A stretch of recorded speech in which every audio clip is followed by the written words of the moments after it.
일용호 TV 오신 여러분 환영합니다. 저는 스포츠선 유동현. 루키드 바스켓 이동환입니다. 12월 셋째 주 KBL 룸앤 팩트 2부 순서 시작을 해보도록 하겠습니다. 자, 1부 잘 보셨는지 모르겠습니다. 네. 자, 2부 힘차게 시작을 해보겠습니다. 자, 댓글 전역체에서 댓글부터 소화하고 가도록 할게요. 예, 줄라이 오키네님이 KCC 이야기할 때 유 기자님이 화가 많이 나오셨네요.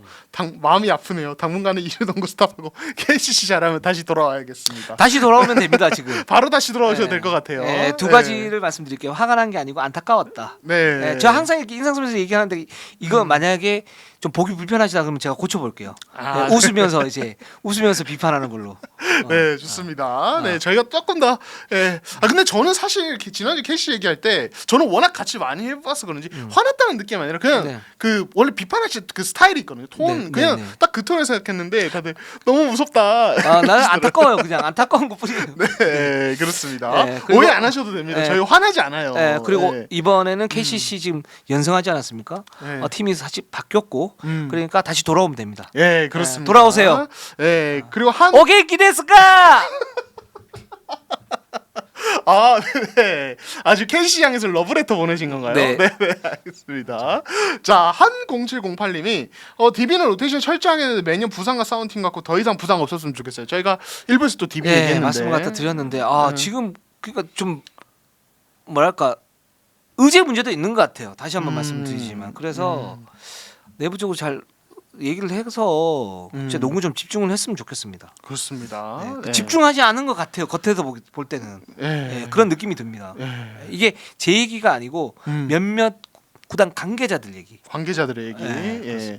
예, 좋습니다. 자, 주단택님이 김승희 감독님은 선수가 말을 잘 듣고 이행을 잘해주면 동네 형인데 말 안 듣고 이행 못하면 공개 질퇴하니까 이게 어떻게 보면 팀을 더 안정적으로 키울 수 있다는 믿음이 생기네요. 이런 체제가 네. 당근이 굉장히 좋은 감독이에요. 그러니까 예. 잘한다니까요. 이런 부분들은. 그리고 밀당을 굉장히 잘하는 감독이고 사실 전창인 감독이 밀당을 굉장히 잘해요. 그래서 옛날에 이규섭 해설위원이 뭐라고 그랬냐면 한창 이제 유작 감독, 전창인 감독이 이제 잘 하실 때 유작 감독 전술에 전창인 감독의 어떤 그 장악력이면 진짜 세계 최고의 감독이 될 수 있겠다. 뭐 이런 얘기도 하기도 했었어요. 그러니까 왜냐하면 그때 당시 이규섭 이제 해설위원이 대표팀에 있었었고 그때 대표팀 감독을 2005년도 도화 때 전찬현 감독이 맡았었고 유재학 감독이 2010년인가 뭐 그때 이제 세계 선수권하고 이렇게 맡았었으니까 그랬는데 김승희 감독이 그런 부분에서 굉장히 밀당을 잘하고 선수를 어떻게 키워야 되는지 방향 자체는 굉장히 좋아요. 그렇죠. 근데 일부에서 제가 좀 그랬던 건 뭐냐면 그 과정에서 말이 투머치다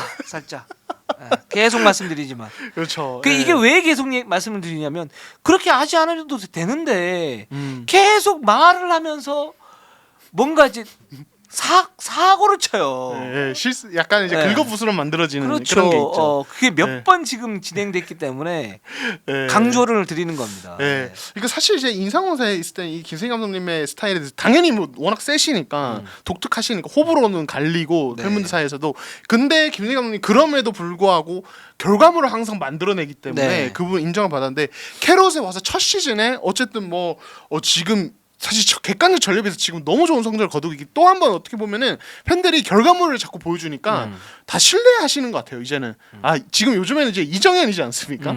이정현에 대해서 진짜 쓴소리를 많이 하시는데 네. 이게 이정현을 뭔가 괴롭힌다 이런 느낌보다 이정현을 어떻게 키우려고 앞으로 어느 정도 될까? 약간 이런 기대감을 갖게 그렇죠. 만드는 그런 게 있어요. MVP를 목표를 딱 삼아놓고 그걸 이제 계속 채찍을 가는 이제 그렇죠. 그런 모습들인데 뭐 그렇습니다. 네, 좋습니다. 자, 그럼 KGC 인상공사로 한번 가보도록 하겠습니다. 자, KGC 15승 5패 1위고요. 지난주에 이제 한 경기만 했습니다. 네, 그래서 가스공사전에 패했는데 자, 이 팀이 경기를 보면은 막 상대를 압도해서 20점 차 이상으로 잡는 경기 이런 경기 잘 없고 거의 접전하다가 이기고 이런 경우가 되게 많습니다. 네, 그래서 올 시즌 15승인데 그 중에 10점 차 이상 승리가 5승. 사실 1위라는 성적을 생각하면은 그렇게 많지는 않아요. 그리고 20점 차 승리 이상 승리는 아예 없는 걸로 제가 알고 있거든요. 예, 그리고 15점 차 이상 승리는 2승. 오히려 5점 차 이내 승부가 많고 거기서 이제 굉장히 좋은 성적 거두면서 이렇게 선두를 달리고 있습니다. 그 강팀이죠. 강팀이죠. 그러니까 접전 상황에서 이긴다. 이건 음. 강팀인 거고. 근데 이제 그러면 저는 객관적 전력도 괜찮다고 보는데 그럼 객관적 전력이 완전 절대적으로 앞서냐? 이건 아니죠. 그렇죠. 네. 물론 선수 개개인이 무서운 부분들은 있는데 그 선수들도 나름의 어떤 약점들이 있기 때문에 예를 들면 이런 부분이에요. 그러니까 이제 지금 KGC가 모션 오펜스를 쓰고 외곽의 어떤 그 공격비를 높이고 있는데 지난 시즌보다 3점 슛을 많이 던지진 않아요. 근데 많이 던지는 것처럼 보여요. 왜? 스펠맨이 외곽으로 도는 빈도가 높아서. 그리고 오세근이 픽한 상태에서 팝을 하는 경우가 많아서. 많아요. 그렇게 되다 보니까 이게 장단점이 뚜렷한데 어떤 부분이냐면 뭐 김상현 감독도 얘기를 했지만 외곽에서 돌면 기복이 아무래도 많이 생길 수밖에 없다. 안쪽에서 어떤 싸움을 견고하게 만약에 해줄 때는 기복이 좀 줄어드는데 그렇지 않으면 기복이 좀 생길 수 있다라는 그런 부분 하나 하고 그렇기 때문에 이제 승부처에서 사실 흔들릴 수 있는데 그 부분을 사실 변준영이라든가 문성곤, 오세근, 스펠맨, 먼노, 양희종 이런 선수들의 어떤 농구를 알고 하는 움직임 이런 부분을 메우고 있는 거죠. 이 팀이 그렇기 때문에 굉장히 강한 거고. 근데 그럼 앞으로 이 부분이 갖다 통할 것이냐, 이 부분이 통할 것이냐라고 봤을 때는 살짝 불안한 부분은 있어요. 네, 그렇습니다. 그러니까 지금 사실 뭐 가스공사에만 2번을 졌고 네. 뭐 이제 이거는 뭐 이제 저희가 조금 이따 이야기를 하겠지만, 그러니까 결국에는 이제 KGC가 어떻게 보면 객관적 전력이 다른 팀들에 비해서 압도적이지 않은 상황에서 어떤 이제 그런 접전 승부에서 어떤 이 응집력 그리고 이 팀이 굉장히 오랫동안 선발을 맞춰왔기 때문에 그런 어떤 그러니까 다른 팀들이 헤매고 있을 때 오히려 굉장히 안정적으로 경기를 운영하는 어떤 그런 역량 이런 것들로 이제 경기를 잡아왔는데 이제 관건은 지금부터인 것 같아요. 저희가 뭐 1부 때도 스타트할 때 말씀드렸지만 SK 가스공사처럼 시즌 전에 원래 우승 후보로 꼽혔던 팀들이 조금씩 올라오고 있고, 그러니까 이런 강팀들의 경쟁력이 올라오고 있는 상황에서는 결국에는 경쟁을 붙을 수밖에 없고, 지금 이제 김성희 감독님도 지금 이거 독주라고 할 수는 없다. 이거는 우리의 연패 한번 하고 다른 쪽이 연승 한번 해버리면 이거 금방 다시 따라잡히기 때문에 지금은 사실 굉장히 이른 시점이고 이거 5-6라운드 이런 때까지 봐야 할 수 있다. 예, 이렇게 이제 이야기를 하시더라고요. 그 KGC가 그런적인 어떤 강점 말씀드렸으니까 약점이 뭐냐면 일단 오세근 문노의 활동력이 좋지 않아요. 양희종도 사실은 이제 뭐 트랜지션이 강하다 그런 류는 아니에요. 근데 이 선수들이 이제 중심을 좀 잡아줘야 돼요. 그러니까 트랜지션이 그렇게 굉장히 강한 편은 아니고, 트랜지션 강화하기 위해서는 예를 들어서 뭐 배병준을 쓰고 또는 아반도를 쓰고 또 여기 스펠맨을 쓰고 여기 변준영을 써야 되는데, 그렇게 되면 경기 흐름 자체가 굉장히 불안해져요. 그래서 지난주에 저희 뭐라고 말씀드리면 스펠맨과 뭐 예를 들어서 아반도 또는 배병준이 흐트러뜨렸던 어떤 흐름들을 양희종과 monroe가 적재적소에 들어가면서 잘 메워주고 있다. 이제 그것도 강점이죠. 그 김상희 감독이 잘하는 부분이고. 근데 그러니까 모션 오펜스를 쓸 수밖에 없었던 상황은 뭐냐면 이 코어 선수들의 어떤 그 활동력, 그러니까 문성곤, 변준영을 제외한 선수들의 어떤 활동력에 어떤 한계점이 있고, 그래서 식스맨을 키워야 되는데 식스맨층의 세컨 유닛이 견고하지 않다. 배병준도 사실은 성공할지 말지 몰랐었으니까 견고하지 않다. 그렇기 때문에 이 세컨 유닛을 키우면서 이 활동력에 대한 약점을 메울 수 있는 모션 오펜스로 돌리면서 볼을 한 번씩 만지고 유기적인 어떤 농구를 하는 그런 식으로 가는 그런 부분이고, 근데 그렇게 되니까 당연히 기복이 좀 심해지는 거고, 그러니까 이 기복이 심해지는 거, 그러니까 모션 오펜스를 통해 기복이 좀 심해지는 거는 KGC가 가지고 있는 어떤 그 기본적인 약점을 메우려고 했던 어떤 당연했던 그 과정이다. 그리고 이 약점은 계속적으로 가지고 갈 수밖에 없다. 이렇게 말씀을 드릴 수 있고, 그래서 제가 볼 때는 이 15승 중에 10점 차 이상 승리가 5승밖에 없다라는. 그러니까 전반은 살짝 뭐랄까 균형을 맞추고 후반에 뭔가를 하잖아요. 근데 이게 KGC가 가지고 있는 기본적인 약점과 연결되어 있는 그런 부분이다. 전 이렇게 좀 분석이 되거든요. 네, 그렇습니다. 네. 그렇기 때문에 이제 결국에는 이제 그 근원적인 약점에는 결국에는 이게 사라지기 힘들다는 거고, 그렇죠. 예, 그러니까 기본적으로 이 시스템을 유지하는 한은 뭐 멤버 구성이 그대로 유지되는 한은 그대로 갈 거라는 거고, 이거는 결국에는 KGC 입장에서 이거를 컨트롤이 얼마나 잘 되느냐. 예, 지금처럼 전반에 좀 접전가다 후반에 이제 하프타임 때 어떤 조정 그리고 어떤 선수들의 어떤 멘탈적인 부분이 좀 안정이 되면서 후반에 확 몰아치는 이게 유지가 될 것이냐, 아니면은 오히려 후반에 승부수 싸움에서 가스공사전처럼 오히려 4쿼터에 갑자기 무너지면서 역전패를 당하는 이런 그림이 나올 수도 있으니까, 이런 뭐랄까, 그러니까 자신들이 통제하면서 그를 승리로 연결짓는 빈도가 높아져야 지금의 어떤 체제가 유지가 되지. 이게 안 그러면은 약간 이제 오히려 경쟁 구도로 가면서 막 빅3, 빅4 이렇게 되면서 선두권 싸움을 그냥 또 치열하게 해버릴 수도 있는. 그러니까 앞으로가 되게 재밌을 것 같습니다. 그래서 네. 지금 제가 볼 때는 여기에서 아반도가 변수예요. 맞아요. 저는 네. 아반도 선수가 이제 한승희 선수가 변수라고 생각을 하는데 지금 배병준은 보여줄 만큼 지금 보여주고 있는 거고. 그렇죠. 라고 생각하는데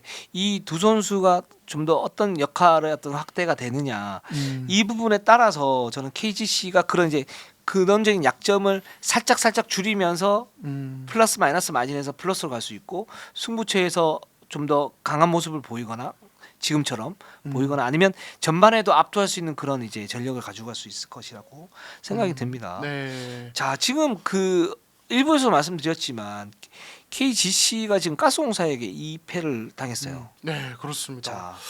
자, 좀 이제 약한 모습들이 보이는데 이런 이제 천적 관계 우리가 또 놓칠 수 없죠. 그렇죠. 예. 지금 이제 3번 붙었는데 1승 2패고 그 1승도 진짜 거의 질 뻔했어요. 진짜 그렇죠. 거의 이제 간신히 이겼던 경기고 지금 8일 동안 가스공사에 2패를 당했는데 그러니까 이제 저희가 뭐 가스공사 얘기할 때도 조금 얘기를 했습니다만 여러 가지 이유들이 있습니다. 그중에 이제 첫 번째 이유가 이 외국 선수 매치업에서 가스공사 밀릴 게 지금 전혀 없는 상황입니다. 맞아요. 그러니까 스펠맨이 외곽에서 어떤 이동을 하면서 좀 불안정해졌고 그래서 골 밑에서 어떤 경고함이 있는 그런 팀에게는 약할 수 있는 그런 이제 취약점 특히 이제 그 뭐 예를 들어서 할로웨이라든가 아니면 뭐 원인은 아거나는 아닌데 로슨이나 이런 선수들 외곽에서 이제 수비를 할 수 있는 선수들 있을 경우에는 외국인 선수 싸움에서 밀리지 않는다. 오히려 흐름 싸움에서는 좀 더 유리해질 수 있다. 이렇게 이제 해석이 되죠. 예. 그래서 이제 어떨 때 경기 보면 특히 2라운드 때 매치업 됐을 때는 오히려 스펠맨이 되게 불안하고 뭘로 나왔을 때 말씀하신 대로 양의종을 같이 정리를 해버리면서 KGC가 분위기를 잡는 이런 상황들이 나오거든요. 그렇죠. 그러니까 이게 사실 뭐 세컨 유닛이 강하면 좋은 거지만 경기 궁극적으로는 이제 이 1옵션에 스펠맨이 경기를 좀 지배력을 가져가줘야 되는데 네. 이게 약간의 업앤다운이 있다. 뭐 되게 좋을 때도 있긴 하지만 그러니까 이게 어떻게 보면 가스공사전에 약간 불안한 부분이고 또 하나는 이 아반도. 예, 저희 이 선수가 되게 키포인트인 것 같아요. 저도 맞아요. 예, 그러니까 특히 이제 가스공사전은 저희가 뭐 가스공사 얘기할 때 또 말씀드렸지만 이 팀은 빅라인을 통해서 지금 미스매치 노골적으로 이제 타겟을 잡고 어택을 하는데 지금 아반도가 나오면 이 선수는 사실은 사이즈는 크지 않은 선수란 말이에요. 네. 키도 한 180대 초반에 다만 이 선수가 수비에서 존재감이 상당히 어마어마한 탄력과 반응 속도 막 이런 것들이란 말이에요. 근데 지금 가스공사가 펼치는 이 약간 어떻게 보면 약간 묵직한 약간 뭘까요? 약간 힘으로 미친 씨름농구라고 해야 되나요? 이런 거에 아반도는 그냥 약할 수밖에 없어요. 왜냐하면 이 강점인 점프력이나 민첩성으로 커버할 수 있는 부분이 확 사라지니까. 네. 예, 그래서 지금 이제 그 어제 이제 경기 끝나고 김사익 감독님께 이제 질문이 갔었는데 이 부분에 대해서 아반도가 왜 많이 기용이 되지 않았느냐 했을 때 김사익 감독님은 조직적인 수비를 해야 되는데 아반도가 좀 맞지 않는 부분이 있어서 뺐다 이렇게 좀 애둘러서 말씀하셨는데 아마도 이거는 매치업이나 가스공사 스타일에 대해서 아반도가 약간 약점이 있기 때문에 그런 게 아닐까라는 현재로서는 그렇게 좀 보이고 또 하나는 이 프런트 코트 라인 사이즈. 예, 지금 결국에는 가스공사가 지금 전현우, 정혁훈, 이대성, 신승민의 지금 뭐 차바위, 박지훈까지 있는 상황이다 보니까 이 포워드 라인에서 KGC에 그렇게 밀리지 않는 부분, 예, 이것까지 하다 보니까 접전 충분히 가스공사 가능하고 오히려 인상공사가 지는 이런 상황이 나오기도 하는 것 같습니다. 예. 오세근이 아마 차이를 만들어내야 되는데 그렇죠. 뭐 예. 조절을 할 수도 있는 거고. 근데 이제 이 선수 같은 경우는 이제 그 밀고 당기기를 잘하니까 아마 어떤 큰 게임이나 승부처에서는 분명히 어떤 차이를 만들어낼 수는 있을 것 같아요. 그렇죠. 있을 것 같고 아반도는 제가 볼 때는 외곽 그 수비 요구로 써야지. 그 예를 들면 빠른 선수들 또는 이제 스크린을 받고 3점을 던질 수 있는 그런 선수들한테 쓰면 제가 볼 때는 좀 쏠쏠할 것 같고 만약에 이런 구조다 그러니까 미스매치가 유발될 수 있는 구조다 그러면 이 수비 포맷을 좀 바꿀 필요가 있을 것 같아요. 또는 수비 매치업을 좀 바꿀 필요가 있을 것 같아요. 예를 들어서 변준영이 좀 미스매치가 나더라도 변준영이 뭐 힘이 있으니까 예를 들어서 2번이나 3번을 맞고 아반도가 1번을 맞거나 뭐 이런 식으로 이제 가는 것도 방법 중에 하나고 그래서 요 부분은 좀 더 지켜볼 필요는 있다라는 생각이 듭니다. 네, 좋습니다. 자, 그다음에 우리 KT로 한번 가보도록 하겠습니다. 우리 KT가 지금 현대모비스에게 91대 82로 패했고요. LG를 잡아냈습니다. 네, 그렇습니다. 네, 지금 KT가 최근에 좀 변화가 있습니다. 특히 LG전에서 이게 되게 노골적으로 드러났는데, 자, 두 번째 플랜 수정이 있습니다. 네. 바로 이 베테랑 투김. 을 다시 활용하기 시작한 겁니다. 예. 그래서 지금 이제 김영환, 김동국 이 두 명이 이제 출전 시간이 늘어나고 있는데 뭐 김영환 같은 경우는 두 경기 다 이제 27분 이상 네. 꾸준히 투입이 됐고 김동국도 지금 15분, 20분씩 투입이 되기 시작했습니다. 네. 이 부분에 대해서 손재 감독님은 이제 이 앞으로 둘 중용하겠다라고 네. 아예 선언을 하셨습니다. 예. 완전히 바뀐 거죠. 예, 경기는 완전히 바뀐 거죠. 그러니까 KT의 이제 기본적인 비시즌 준비를 돌이켜 보면은 박지원, 양홍석, 하윤기 그리고 이제 은노코 이런 이제 수비 기반의 어떤 선수 통해서 빠른 역습으로 어떤 공격을 좀 풀어가고 세트오펜스 좀 한계가 있어서 이거는 이제 다른 어떤 모션 오펜스 이런 걸 통해서 좀 메워가는 약간 이런 플랜이 구상이 됐는데 그리고 이제 수비에서 좀 트랩이나 압박 강도를 되게 높게 가져가고 이런 게 있었는데 지금 일단은 시즌 시작하고 1라운드 때 부진하니까 이 부분에서 일단 수비적인 부분에서 1차적인 수정이 한번 이루어졌고요. 자, 두 번째는 이제 사실 저희가 지난주에도 말씀드렸죠. 지금 공격이 너무 안 되다 보니까 아노시케 의존도만 굉장히 높아지고 그렇다 보니까 이건 김명환, 김동욱이 필요하다라고 판단이 됐고 선수 감독님도 이게 공격력 끌어올리기 위해서 고참들의 활약이 필요하다고 판단했다라고 하시면서 이 플랜 변경의 이유를 설명을 했습니다. 예. 이게 그러니까 제가 볼 때는 이거는 할 수 있어요. 이렇게 워낙 이제 세트오펜스에서 활약이 부진하고 그 다음에 은놓고 활용이 안 되고 아노시케는 너무 불안하고 양홍석은 커주지 않고 그러다 보니까 믿을 구석이 없는 거예요. 그렇죠. 그렇게 되면 두 선수 기용해야죠. 당연히 해야 되는 거 맞는 거고. 근데 이전에 우리가 플랜을 얘기를 했을 때 왜 스피드 농구라고 했잖아요. 근데 그 스피드 농구도 그럼 스피드 농구를 예를 들어서 트랜지션 농구를 어떻게 조정을 하고 어떻게 극대화하고 어떻게 칼을 이제 가는 거죠. 칼을 어떻게 갈까라고 봤을 때는 근데 이 선수들을 이제 로테이션에서 제외했다. 그런 얘기를 하시더라고요. 선동철 감독님이 이제 김영환은 중간에 쓰면 컨디션 조절이 정말 쉽지 않은 선수다. 그래서 앞에 스타팅으로 써야 된다라고 얘기를 하시더라고요. 쓰면 되죠.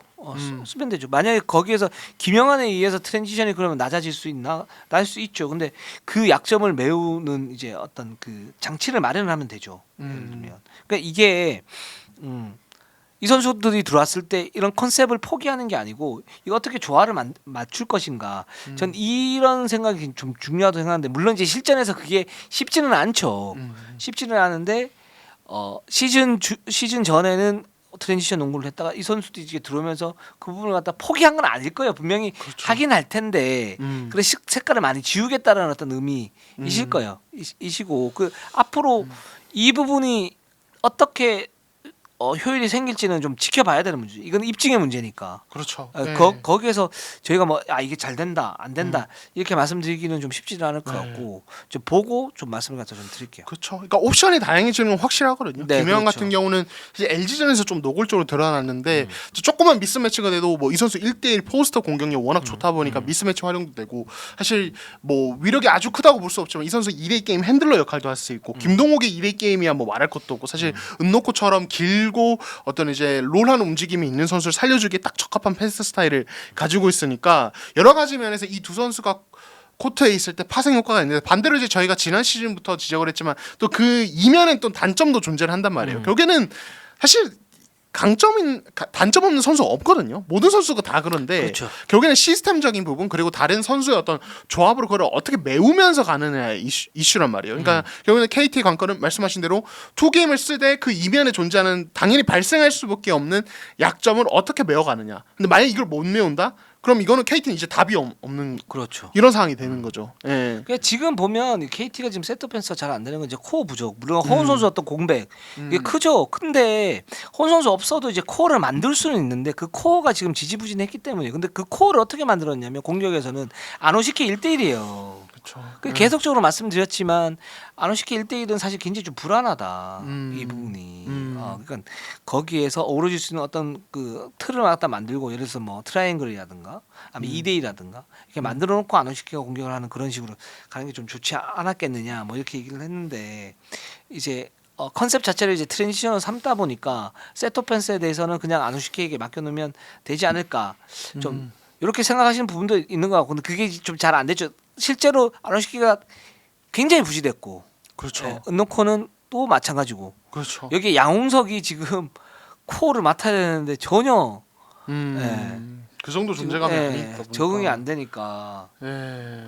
그래서 이 2차 플랜에 이제 투킴을 활용을 했다. 음. 이거는 좀만 더 지켜봅시다. 네, 저희가 다음 주쯤 되면 또 경기가 계속 되기 때문에 한번 또 설명을 드릴 수 있을 것 같아요. 그렇습니다. 평가를. 네, 어떤 장단점이 있는지 또 보고 어떤 보완점 또는 뭐 어떤 또 잘 될 수도 있어요. 우리 KT가. 아 그럼요. 네, 그렇습니다. 자, 현대모비스로 한번 가보도록 할게요. 자, 현대모비스 11승 8패 현재 2위입니다. 자, DB 잡았고 KD 잡았는데 자, 캐롯에 패했습니다. 자, 캐롯 좀 보면은 이 아바리엔토스나 이우석 이런 이제 가드들이 야투 감각이 좋지 않았고 특히 캐롯은 지금 3전 전패인데 이 캐롯이 굉장히 터프한 또 그렇죠. 압박 강도가 높은 수비인데 여기에 좀 이제 약간 밀려다니는 이런 모습이 있었습니다. 그 네. LG전도 그렇고 캐롯전도 그렇고 음, 즉 이제 외곽 압박이 굉장히 좀 강한 팀 이런 팀들에게 여전히 현대모비스가 좀 고전을 많이 해요. 고전을 많이 하는데 이제 그 경기력 자체만 놓고 이제 서명진은 벌크업을 했기 때문에 어느 정도 버티는 힘이 있지만 여전히 거기에 대해서 강하지는 않다라는 거고 아바렌토스는 기술로 이런 압박을 무너뜨릴 수 있는데 근데 거기에서 쫓기듯이 슈팅 셀렉션이나 또는 이제 게임 지휘가 좀 흐트러져요. 이게 전체적으로 영향을 좀 많이 미칩니다. 현대모비스는. 네, 맞습니다. 네. 그리고 캐롯전 같은 경우도 사실은 이제 그 마지막에 어떤 클러치 상황에서 되게 접전 승부였는데 네. 여기서 아바렌토스가 말씀하신 약간의 어떤 상대 강한 압박에 쫓기다시피 약간 피해가면서 던지는 이 그렇죠. 슛들이 사실 셀렉션이 좋지는 않았고 경기 후에 조던 감독님은 여기에 대해서 좀 코멘트를 조금 피하셨어요. 이게 너무 이제 이 부분에서 너무 질책을 하면은 선수가 조금 자신감을 잃을까 봐 피하시긴 했는데 사실 아바렌토스의 샷 셀렉션 저희가 한 2, 3주 동안 계속 언급을 한 부분인데 이게 어쩔 수 없는 건지 이런 스타일이 가진 특성인 건지 모르겠지만 어쨌든 지금 현대모비스는 이 부분을 조금 해결을 해야 이 승부처에서 경기력이 좀 이 업앤다운이 없을 수 있지 안 그러면은 이거는 그날 아바렌토스의 감각에 굉장히 승부가 많이 가요. 사실 KT전은 아바렌토스가 그냥 대폭발을 해버렸거든요. 그렇죠. 그래서 잡았는데 반대로 또 이제 캐롯전은 또 정반대 결과가 나왔으니까 이게 약간 어떻게 보면 양날의 검 같은 느낌이 되는 거죠. 네. 그래서 좀 불안해요. 그러니까 뭐냐면 이 선수를 믿고 맡겨도 되느냐. 그러니까 어떤 안정적인 부분이 분명히 좀 있어야 되거든요. 그 상태에서 뭐 슛이 들어가고 안 들어가고 이런 문제 있었는데 아바렌토는 기복이 너무 심하고 그리고 또 하나는 뭐냐면 그 예를 들면 이제 KT전에서 폭발을 했잖아요. 그런 슈팅 어떤 감각이 좋을 때는 말릴 수가 없단 말이에요. 그냥 쏴요. 들어가. 예를 들면 캐럿도 마찬가지, 캐럿전도 마찬가지 압박에 좀 당하다가 4쿼터인가 연속 5점을 넣는 그런 장면들이 있어서 그 스크린 받고 넣어요. 좋아요. 근데 자 그 다음에 현대모비스 마지막 공격이었어요. 아바렌토스가 이제 크게 돌아가지고 스크린을 받고 거기에서 3점을 쏠 수 있으면 쏘고 아니면은 뭐 치고 들어와서 패스를 해주고 그런 이제 패턴이었어요. 근데 아바렌토스는 잡자마자 쐈는데 그게 턱도 없이 그냥 불발이 됐단 말이죠. 그쵸. 그러니까 이렇게 보면 우리가 왜 조동현 감독의 어떤 컨트롤, 아바렌토스의 자율성을 해치는 거 아니냐, 혹은 이게 뭐 타당한 거 아닌가라고 봤을 때는 지금 실전에서는 기회를 주고 있는데 그걸 아바렌토스가 사실 뭐 정말 승부처에서 또는 흐름이 중요한 순간에는 에이스적인 어떤 기질에서는 그런 존재감이 좀 부족하다. 그러면 그 상태에서 결론은 어떻게 나오는 거냐면 조동현 감독의 이런 컨트롤을 하는 게 어떻게 보면 좀 더 바람직한 거일 수 있다. 좀 더 바른 방향일 수 있다. 이렇게 결론이 나는 거죠 지금. 어쨌든. 네.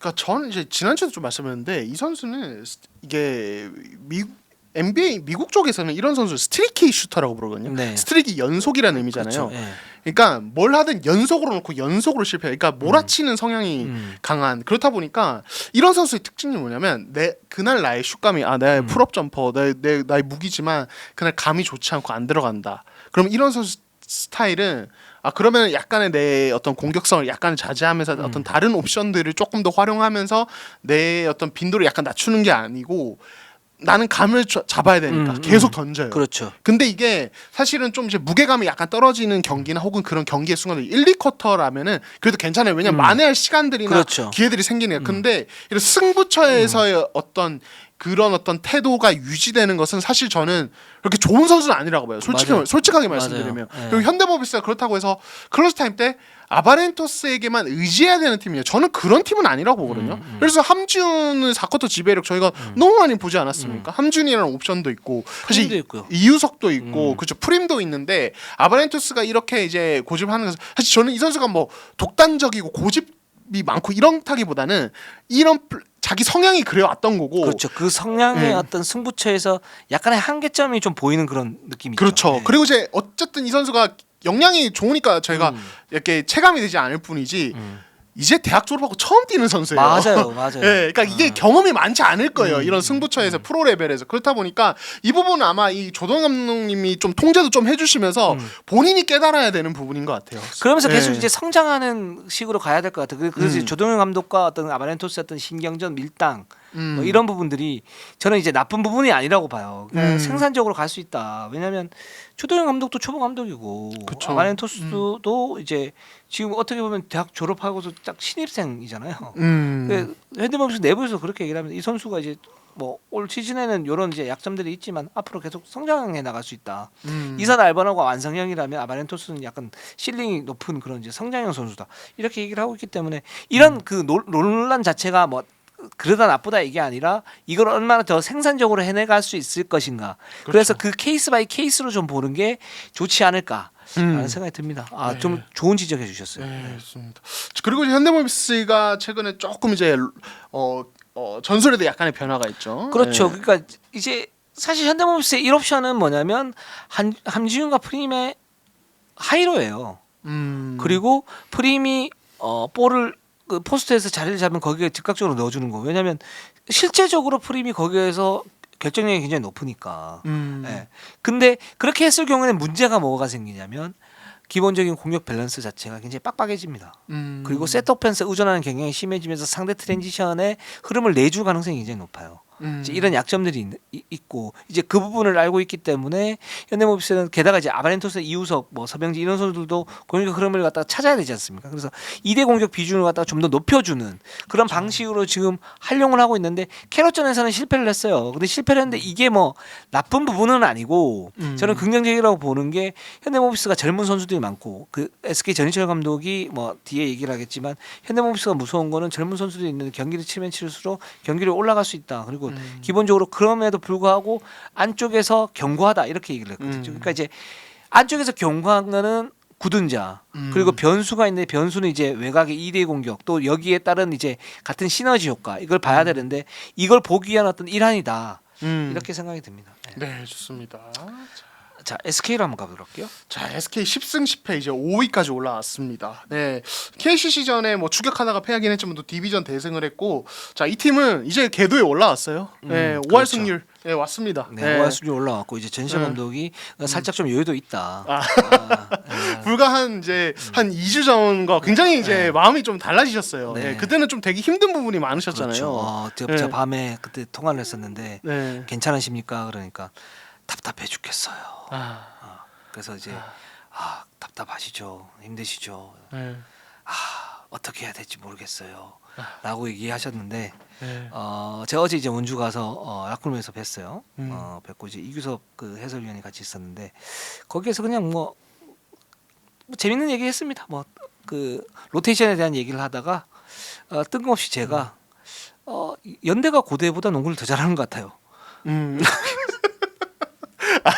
또 평소에 지론이시잖아요. 네. 지론은 아니고 네. 실제적으로 지금 보면 이제 네. 전력에 비해서는 그렇게 나오니까. 그렇죠. 예. 그래서 그 발끈하시더니만 두 분 다. 그죠. 고려대 네. 출신이시. 그것도 SK도 그때 그 유니폼이 빨간색이더라고요. 네. 실제로 그렇지 않냐 그러니까 그거 아니라고 뭐 이렇게 얘기를 뭐 했었는데 네. 이거 혹시 뭐 이러는 거 얘기할 거냐 그래서 얘기할 거다. 내가 이렇게 얘기를 했죠. 그렇습니다. 얘기했는데 이 후배들이 잘해야겠어요. 네. 네, 그렇죠. 얘기를 했는데 SK는 굉장히 강해졌어요. 그렇습니다. 네. 지금 정말 강한 팀이고 지금 뭐 디비전 완승도 완승이고 지금 이제 최준용 복귀 이후에 어떤 최성원, 최준용 이 선수들의 합류 효과 여기서 이제 또 밸런스 잡고 선수들의 어떤 마인드셋 이런 것이 다 이루어진 상태에서 지금 굉장히 안정적인 강팀의 느낌으로 되돌아왔습니다. 네. KC전에서 패했는데 KC전에 패했던 이유 중에 하나가 뭐냐면 이제 로테이션 수비에 대한 어떤 미스 문제가 좀 있었었고 근데 이것도 이제 과도기인 것 같아요. 그러니까 언제 한번 그러니까 올라갈 때도 한 번씩 질 때가 있잖아요. 이제 그런 팀 그런 경우를 맞았다. KCC가 최근에 굉장히 흐름이 좋았던 그런 부분도 있고 그게 맞닥뜨리면서 졌는데 뭐 이거 졌기 때문에 SK가 좀 떨어졌다 이건 아니고 여전히 계속 올라가고 있는 그런 중이다라는 생각이 들고 최준영이 사실 KCC전에서 막판에 어깨인가를 좀 다쳤어요. 타박이 있었는데 디비전에서는 뭐 여전히 괜찮았었고 또 많이 안 뛰면서 그런 관리도 해줬고요. 뭐 1쿼터에 사실상 경기가 끝난 그런 게임이었었고 그렇죠. 네. 원희가 너무 좋았습니다. 원희가 너무 좋았는데 거기에 이제 김수영, 최준영이 있으면서 뭔가 전체적으로 여유가 있어요. 이 팀은 지금. 네. 네. 그렇습니다. 그리고 결국에는 이제 이 팀이 이제 4강 안에 들어가는 어떤 이제 그런 부분들을 이제 기대를 할 수 있는데 현재 지금 이제 경쟁 상대가 이제 뭐 1위 달고 있는 KGC 그리고 네. 2위에 모비스 네. 그리고 같이 올라가고 있는 가스공사 이런 그리고 팀들을 볼 수 캐롯 있죠. 뭐 이렇게 캐롯까지. 있죠. 예. 근데 지금 SK의 페이스나 모습을 봤을 때는 사실 어떤 팀과 붙어도 사실 경쟁력이 뭐 충분한 그런 상황 같긴 하거든요. 예. 그 어제 이제 경기 끝나고 전시현 감독이 이제 굉장히 솔직한 얘기를 했어요. 저는 이렇게 인터뷰를 해야 된다고 보는데 뭐 다른 팀 감독님들은 뭐 우리가 뭐 4강, 6강 일단 6강입니다.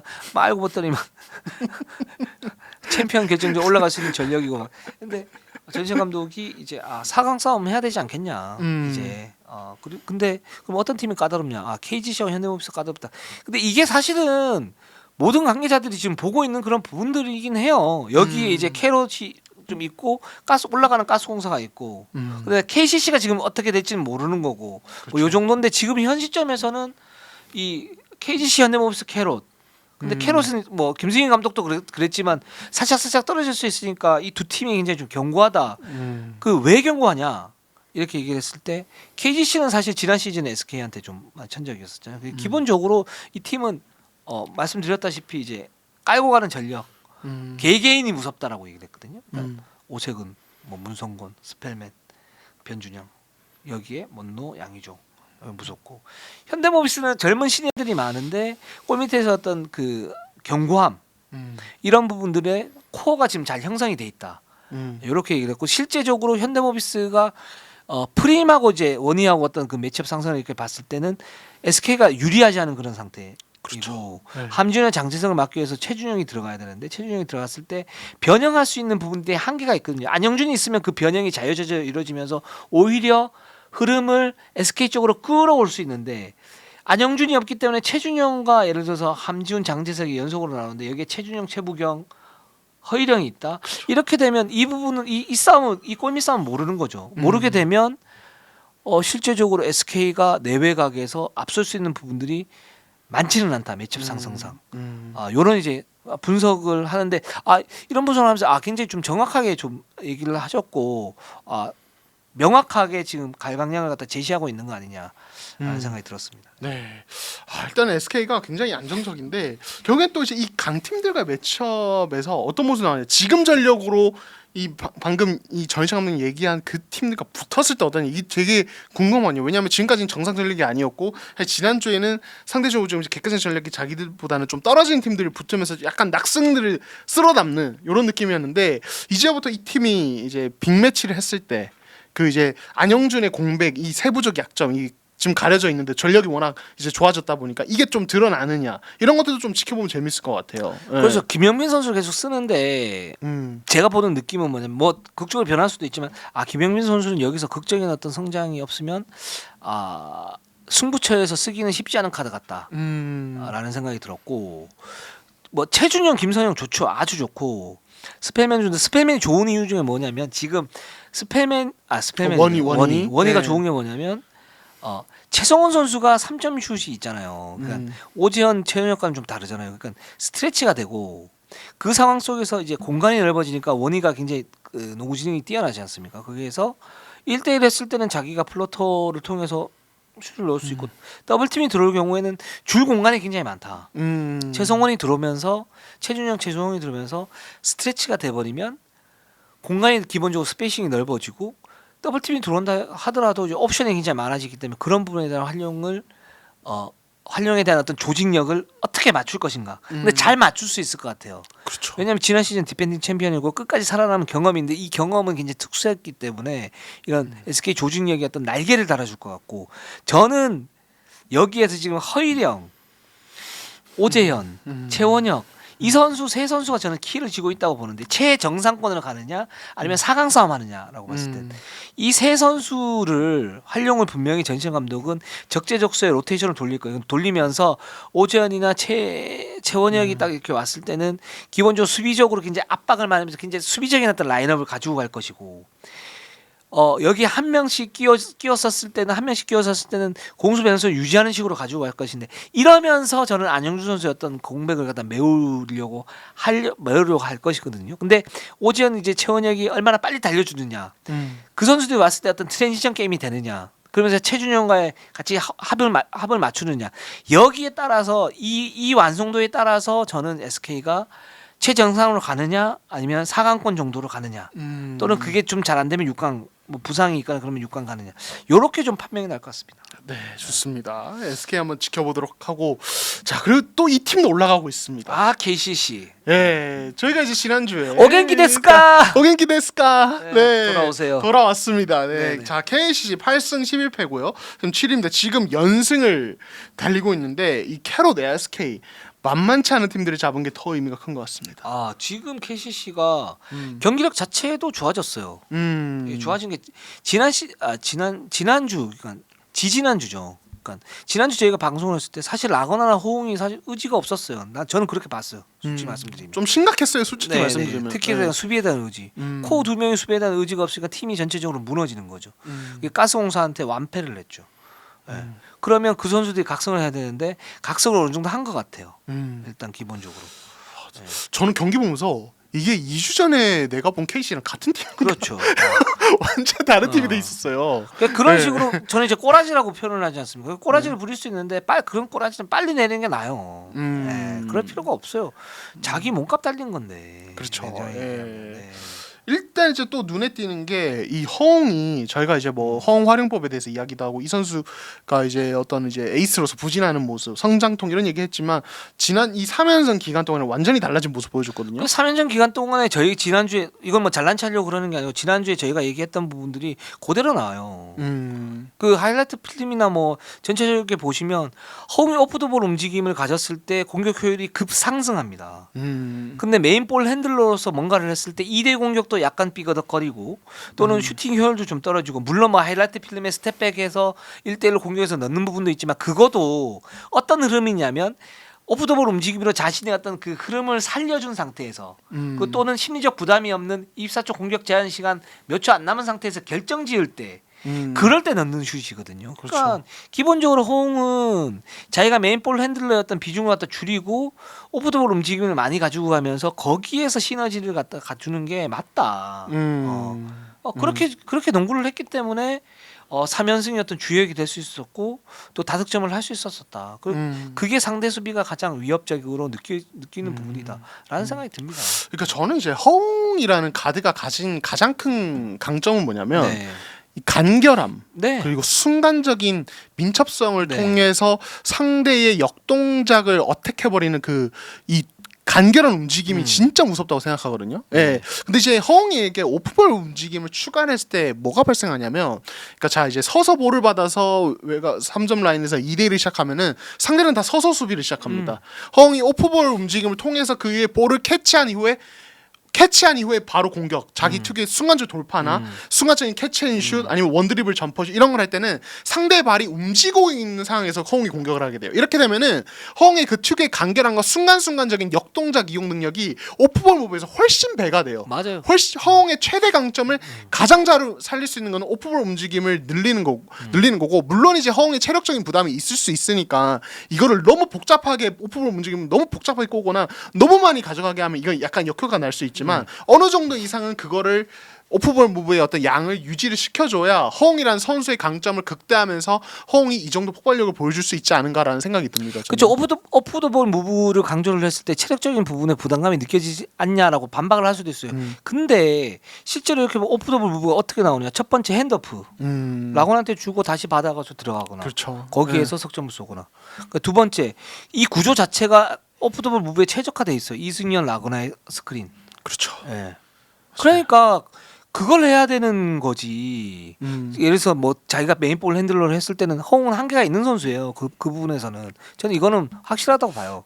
드리블 스킬이나 이런 데서는 막 그렇게 엄청 화려하고 이렇지는 않기 때문에 네, 좋은 선수이긴 한데 기본적인 신체 사이즈가 떨어지고 운동 능력이 예를 들어서 굉장히 좋은 편이 아니기 때문에 그런 식으로 농구에서는 자기 갉아먹기밖에 안 돼요. 그러니까 이렇게 농구를 해야 되고 사실 DB에 있을 때도 보면 뭐 이제 허웅 선수가 에이스였잖아요. 근데 에이스였는데 정확하게 얘기를 하면 사실 모든 팀들이 다 어떤 그 기둥을 잡을 때는 센터진이나 아니면 거기에 중량감 있는 선수로 잡아요.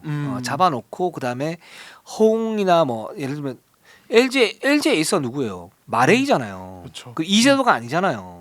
예. 이제 그런 식으로 잡아놓고 거기에서 나머지 그런 이제 기본적인 그래비티에 그 선수들의 어떤 공격 폭발력을 더하는 그런 부분인데 지난 시즌 DB 했을 때는 약간 좀 반대로 된 그런 경향이 있어요. 김종규가 워낙 못하다 보니까 또는 그 센터진 워낙 못하다 보니까 홍이 이제 하드캐리한 부분이 있는데 이제 그런 제가 볼 땐 때나 어떤 그 스타일을 좀 깎아야 될 것 같아요. KCC에서는 그렇게 해서는 제가 볼 때는 홍의 역량으로는 그런 농구를 하면 안 돼요. 저는 그렇게 생각이 듭니다. 솔직히 말씀드려요. 좋습니다. 그리고 지지난주에 굉장히 좀 좋지 않았던 그런 경기력에 전찬희 감독도 플랜을 완전히 다 수정을 했어요. 이렇게 보면 자 메인 볼 핸들러 허웅의 비중을 낮췄어요. 김주환과 정창영의 볼 핸들을 많이 맡기고 허웅의 오프트볼 무브를 강화를 시켰어요. 그러면서 전체적으로 다 살아났어요. 물론 김주환과 정창영이 메인 볼 핸들러로서 어떤 견고함이 좀 떨어지는 건 사실이지만 허웅이 메인볼 핸들을 했을 때보다는 플러스 마이너스 효과를 봤을 때 플러스가 더 많이 난다 이렇게 판단을 했고 그거를 어느 정도 입증을 한 그런 3연전이었고 라거나 선수 포스트 비중을 원래 낮췄는데 더 낮췄어요. 피커 그러니까 스크리너로 딱 서고 거기에 따라서 뭔가 받아먹는 득점 그렇게 역할을 맞추다 보니까 KCC였던 공격이 이제 간결해지면서 위력적으로 변했어요. 굉장히 좋았던 부분이고 여기에 라거나의 어떤 역할 축소 그러니까 제퍼슨을 사용할 때 제퍼슨은 이전에도 그렇게 사용했지만 좀 더 노골적으로 위크 사이드로 다 몰고 1대1 아이솔레이션의 어떤 옵션을 줬어요. 예. 거기에 따라서 위크사이드 그렇게 됐는데 거기에서 위크사이드는 어떻게 움직이냐면 또 이승현이 오프더볼 스크린을 받고 거기서 찬스를 만들어줍니다.